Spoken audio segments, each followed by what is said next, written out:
Let's get started in the kitchen too, because as Andy said just a couple minutes ago, we're making polenta throughout the hour. Polenta. So it's not often that we get many women chefs on the show. So when we heard about an event that Amy Binkley was involved in, we just had to invite her on to hear more. So she joins us right now. She's with Cafe Bink in Carefree.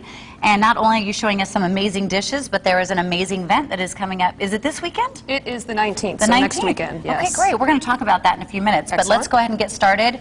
I believe we're starting with the polenta today? We are going to start with the polenta today. Okay, how are we doing this? So I've started here with our basic ingredients for the polenta. It's 2 cups of heavy cream and 2 cups of milk with the garlic and the cayenne pepper added in. And that's on heat right now. We're just going to bring that up to a simmer. Now, is it normal to mix milk and cream together? Don't you usually hear one? I mean, I'm not a professional chef, but it seems like it's either one or the other. Well, it kind of depends on what you're going for with the dish. Okay. What are we going for? Well, we're going for creamy, so the cream is important. So we like that cream aspect to it. You could certainly make it with milk, but I can't guarantee how delicious it's going to be because the cream really adds a little something extra. I think to cream makes everything really yummy. Yeah, cream and butter and bacon. Yes, those are the 3 essentials, right?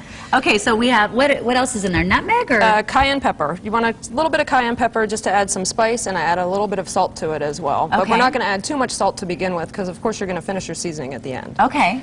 So a watch pot never boils. Exactly. So in this pot over here, I've actually kind of started it for us. This is what it's going to look like. So when this comes to a boil, you're going to add your polenta to it. By chance, do we have polenta? I do have some polenta. I want to see what it looks like. So this is what the polenta looks like, the raw polenta. Now, I mean, obviously at Sprouts and Whole Foods and stuff, you can buy it loose like that, right? Absolutely. Okay. It usually comes in like a little cloth sack or just, I don't know. Okay. Now, is this about the amount we used for this? This is the exact amount that we used for this. Okay. And so when this would come to a boil, we'd stir this in. You want to keep stirring it pretty constantly. You don't have to stand the whole time. It does take a little while to thicken up, so don't worry that you've added too much milk. The ingredients are right. It just takes a little while to get to this stage. Now, if you've added too much milk, do you just stir it longer? Like, will it eventually, or you might have to add more polenta? But you might have to add more polenta. But don't get scared and do that until you're absolutely 100% sure that you haven't followed the ingredient list. Okay. And we will have the recipe, by the way, on our website. How long do you think this will take, this whole process?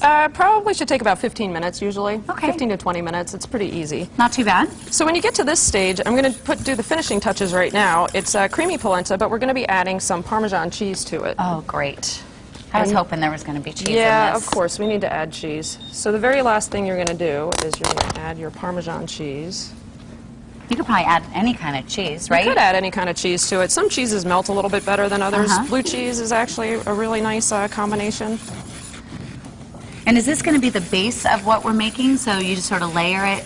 Well, I kind of do a presentation. We go side by side, so you can choose to eat the bolognese with the polenta, or you can just have a bite of polenta or a bite of bolognese. Okay. Now, while we're doing this, because I know we have a big event coming up. You guys have a big event on the 19th.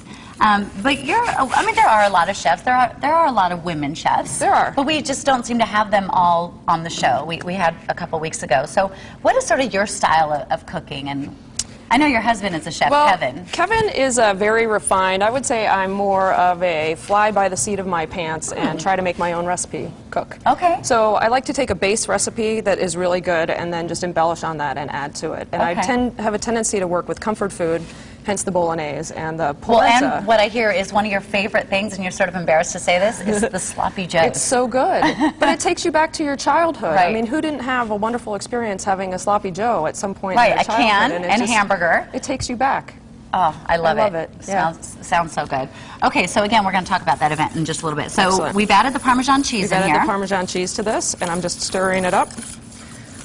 Is that it? That's it. It's the really simple recipe. I figure sometimes, you know, if you've got your bolognese in the freezer, you can pull it out, you can make polenta in 20 minutes, you've got dinner in 20 minutes, and it's just a nice alternative to pasta. Now, can we freeze this, do you think? The polenta doesn't freeze very well. Okay. You can hold it in the refrigerator, but the bolognese freezes, it's excellent. Okay. So I may try to make a big old batch this weekend just to have it. That's really the best thing to do. Okay. All right. Well, I'll tell you what. Let's go ahead and we're going to sort of stop right here. Because we're going to have you here. We're going to make the bolognese, and then we're also going to make the chocolate pudding. Yes, my favorite dessert on the planet. You know what? It's so funny because, again, it's a regular recipe that you have kicked up a notch. Exactly. And we're going to see how you do it. So, okay. So up next, Stephanie, that's what we're going to do. We've got lunch again in the kitchen for breakfast.